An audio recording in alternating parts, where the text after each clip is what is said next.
Hey everybody, it's Rob from Flailthroughs. This is Gundam Battle Operation 2, and this is the Jeddah.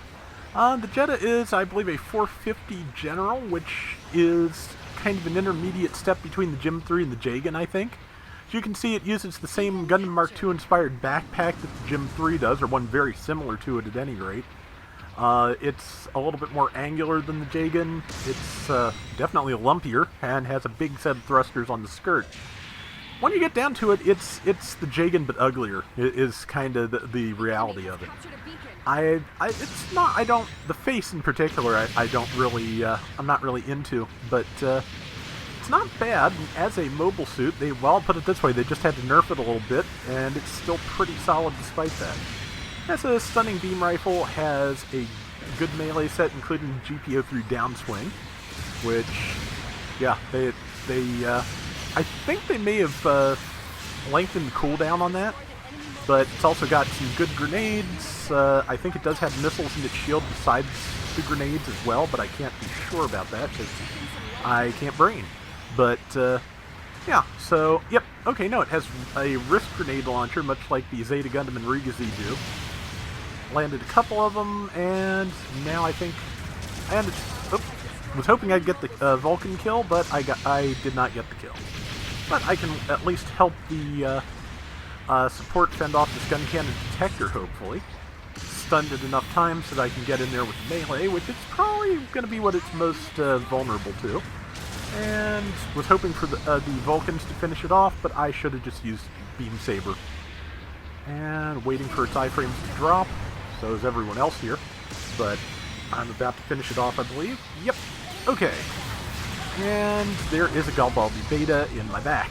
So there's a couple of Galbaldis there, and they are not really minding each other, it looks like, in terms of melee. If I'd fired a half second sooner, I actually would have caught that Galbaldi. I'm not sure why I fired at the nothing after it sailed by. But okay, but I'm probably about to die unless they do. Well, Galbaldi missed its shot on me, so I'm gonna live a few more seconds. But yeah, it's got what is at this point a fairly standard mid-range general toolkit. A lot of that didn't usually come in at 450 before, like the air dash I just did, but I'm happy to see it because the air dash is a lot more useful than you think it is until you go back to using something that doesn't have it. And yeah, you can just the ability to maneuver in the air and with things that can fire on the way down really makes a huge difference. Let's see. 5 minutes left. We've got a 1,200 point lead. That's not huge, but it's something.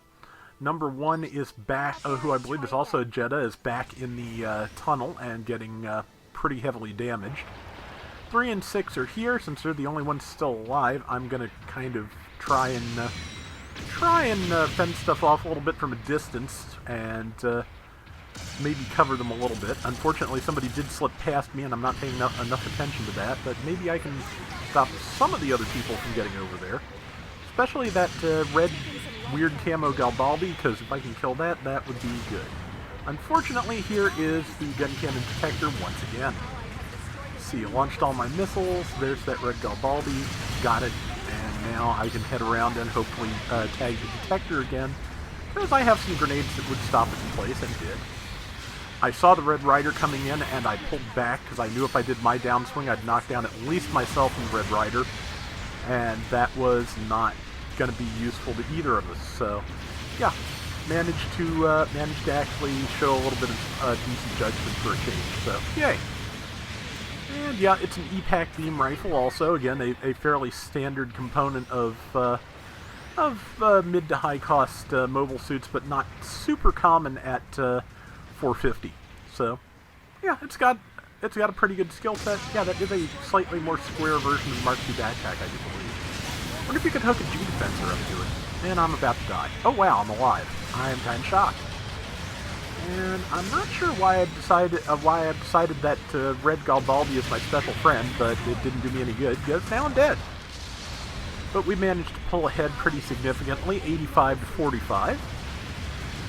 But there's plenty of time left, so they may be able to tie it up. Red Rider's going after the detector, which works for me, but we'll see how well it does.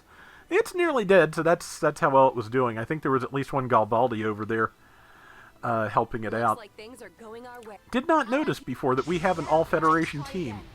They've got Galbaldis and a gun cannon detector, so that's, let's see, that's, well, that's technically also Federation, the Galbaldi, even though I think it was originally designed by Zeon and not built until after the war. Or no, it was expanded on by Federation engineers after they got a hold of Galbaldi Alpha, I think. Either way, yeah, there's no real theme to the enemy team, I don't think, so pointless to even bring it up, so yay. We are still going at about double the other team's score here, which is currently 10,000. Okay, they're pulling it back a little bit. I was hoping they would.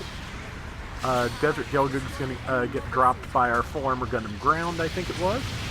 And I am going to just throw everything, including myself, at this Galbaldi Jeda. I was going to downswing, but unfortunately somebody spotted me about to downswing.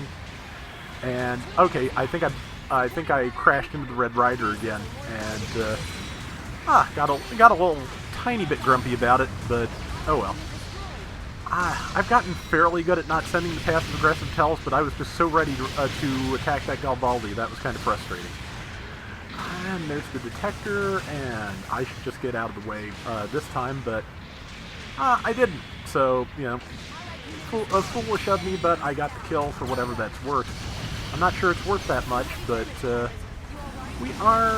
we're about even, but our raid is about to drop, and I'm not doing great, so yeah, we're I think probably enough of our team is going to drop now that they'll be able to make up some points on the ones that are left, because yeah, that's what, at least 2 of us just died, so if they've coordinated better than we have, that's gonna go poorly for us. We've still got a lead, but we could lose it, or they could at least even it up with the time that's left. So we will see about that. But 13,830 to 9,180 so far. But yeah, I like the Jeddah pretty well. I wish I'd gotten to try it before the nerf, but it doesn't do badly, nerf or no nerf, as you can see. I've put out some good damage. I've gotten some good kills. It's still, you know, perfectly fine. So we'll see. They do next month. We'll get to see what the new statistics are post nerf. I don't know if you know that, but if you look at the website where they show off all the adjustments every month, if you go back the next month, you will find if you go back to that page, you'll see what the stats have looked like since, so you can see whether or not the changes have been effective. So that's a nice feature, and we managed to pull it even further out, which I did not remember. 17,000 to 10,000, so yeah, pretty solid win, but yeah, Jedda's pretty good. And let's see, 3,660 points out of our 17,000 were me, out damaged by the full armor Gundam Ground B-type, or full armor Gundam B-type. 6 and 3, not bad. And 88,000 damage, not bad. So yeah, that is going to do it for today's Gundam Battle Operation 2. We'll be back soon with more. Till next time, everybody take care and have fun. Later! And in my usual fashion, I sent a praise to the Red Rider pilot because I felt bad about being passive-aggressive earlier in the round. And, you know, it obviously all worked out, so no big deal.